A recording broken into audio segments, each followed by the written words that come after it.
Welcome back. You are listening to the Internet Paladins radio show. We are back in Granada, and you are listening to the Spaniard. And Jamal. We had a lovely short trip back from Marrakech, and we've been thinking about that question from our last segment, which I will re-ask to the Spaniard, and also in case nobody listened to our last episode. The question was, what would you do if you had the ability to travel through time to any period in the past of this planet, but knowing that you could never return? The time machine would be destroyed behind you. The ability to rebuild it is beyond your comprehension.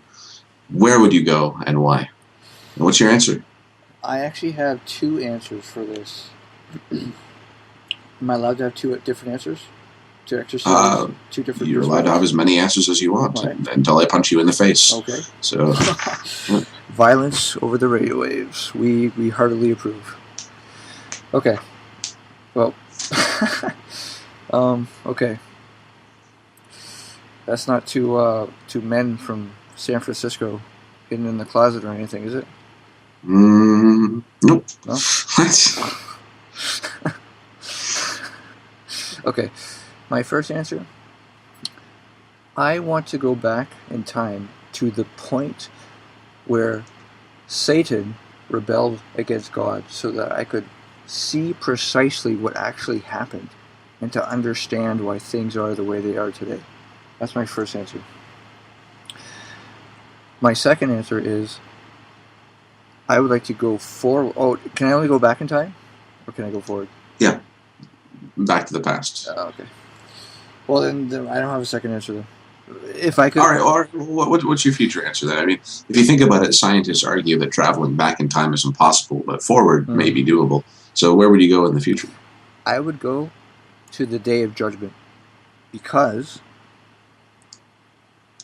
well, in my opinion, maybe the listeners don't share that opinion, but in my opinion, we're all going to head there anyways, so why waste time with another 50, 60 years of life? Why sit around in the grave for who knows how many years? Why not go there, get it over with, see what's what? That is an interesting thought.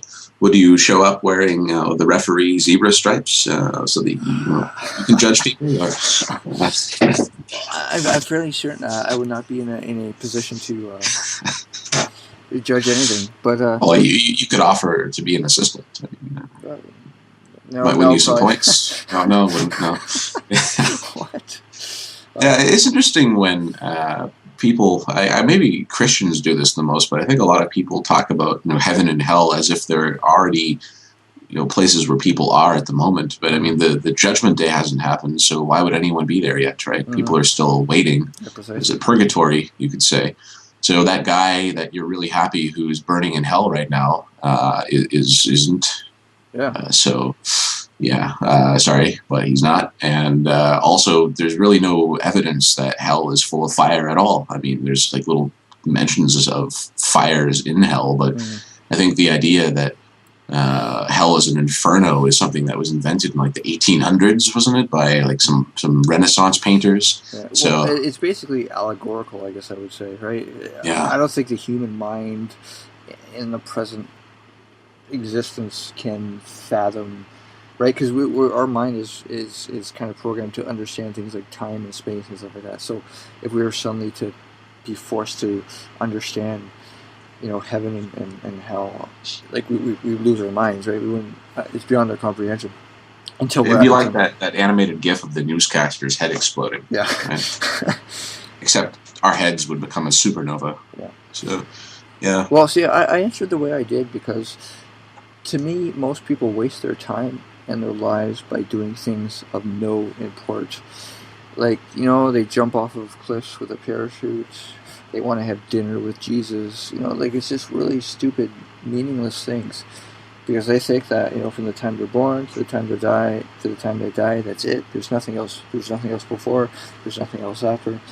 And, life is just a giant, 80-year-long playground for them, I guess, and they enjoy like drunkards. They over enjoy, I guess.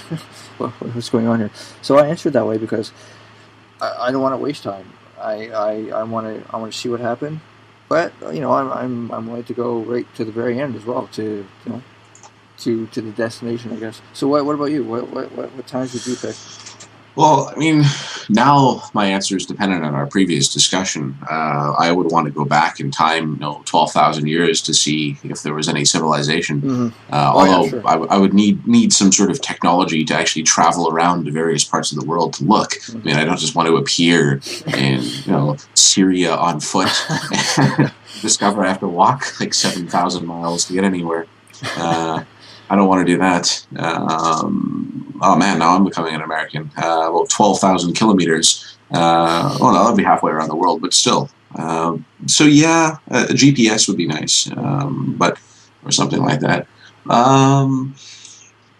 There's also, we talked before that I wouldn't mind traveling back in time to like the 1920s or something, to the United States or to England, even though their economy was terrible at the time, to be radio hosts then, to live in a more interesting time when people, men were still men, and people weren't just sitting around on the internet arguing with each other about Pokemon like they do now. Yeah, that'd be interesting, sure. Yeah. Plus, I would be able to communicate with people. So I think if I travel back in time 12,000 years ago, I would be immediately speared in the face by whatever person I rambled at in English. Yep. Or if I spoke to them in Berber or in Arabic, they would also kill me. So, yeah, I would be dead. You'd be a foot taller. You would look completely different. And you speak a strange language. You speak a strange language. And yeah. Also, I'm a fat guy, so a giant fat guy with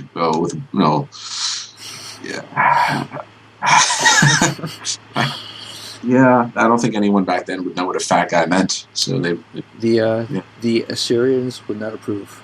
Probably would not approve. No, they wouldn't. They would kill me, thus putting me ass Syria. Yep. That's funny.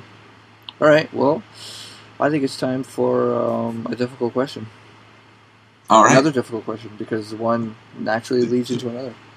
Indeed, they're interesting. And if you guys ever have any difficult questions, and no, not stupid ones like who would you rather do, A or B, or actually pretty much anything you say will be dumb. But if you have any good ones, let us know. All right, what's your question? The phone rings. You answer it. On the other end is God. What do you say? I knew you were going to say that. What do you say? I don't know. What? How could anyone ever be prepared for the moment when God calls you on the phone? What? What? If I answered the phone and God was on the phone, wouldn't I just disintegrate just from his reality coming through the phone? Or, I don't know. Well, I would just say hello. Thank you for calling me. How exactly do you want me to make you happy? I guess. What should I do exactly? Do you have a command or something like that? I would ask. Yeah, I guess. I wouldn't be like, oh God, oh you're great, oh God, because I don't think that's why he'd be calling. So I would think I'd try to ask him, basically, what do you want? not so.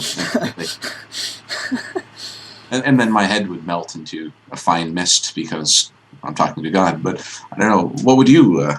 Well, first I just want to bring up that, without really realizing it, this scenario is kind of like, the Moses and burning bush situation, right? Like, It's the modern version of a messenger getting. So how did Muhammad receive? Like, it could have been a phone if he lived today, right? So yeah. So it's You actually just imagine, like, walking to the park, here in Granada, just talking to God on the phone, like, yeah, okay, yeah, okay. Let me write that down. Be kind of interesting. yeah. So yeah, it's actually really interesting. And what did Moses do? He basically no. First, he took off his shoes. Right, he was told to take off his shoes, and then he received instructions. So I guess your answer is exactly like Moses' answer.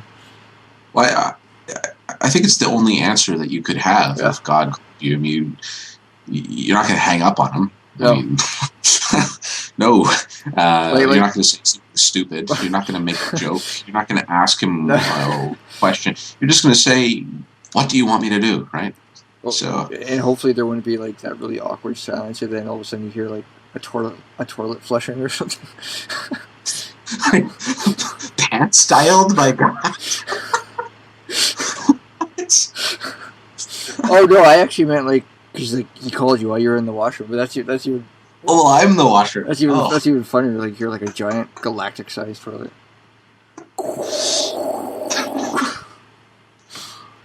Oh, sorry, wrong number. He hangs up. Ridiculous. So you would do pretty much the same thing? Yeah, because I think someone in that situation would be too astonished to even praise. Like they would just, what's next? Like I'm here. What's next? You know what I mean?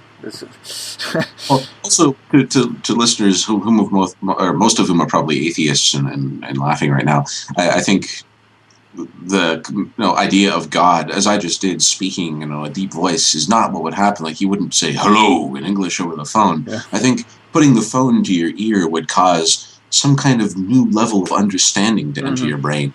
And there wouldn't be any audible component to it. It would just be his message, in your brain. And you know what? I think the Quran is very allegorical. Pretty much all of it is. I don't think it was a burning bush that Moses encountered. I don't think it was. I think it was either some form of technology or something that we're just not grasping at the moment. Mm-hmm. And there's a lot of that in history. Yeah, and like one of the verses in the Quran talks about a creature being, raised out of the earth in the last days to speak to mankind. It's a computer, right? That's what it is. It's a computer, and is the internet. And there's other places in the Quran, like the burning bush, other things like that. Then, what's that? No one would understand. So it has to be described in a way that everyone throughout history can understand. Right? They can understand it. We can apply the allegory, and understand it. So what was Moses really? What was he actually speaking with? Well, he was speaking with God, but like how? What was the burning bush? Why did he have to take off his shoes?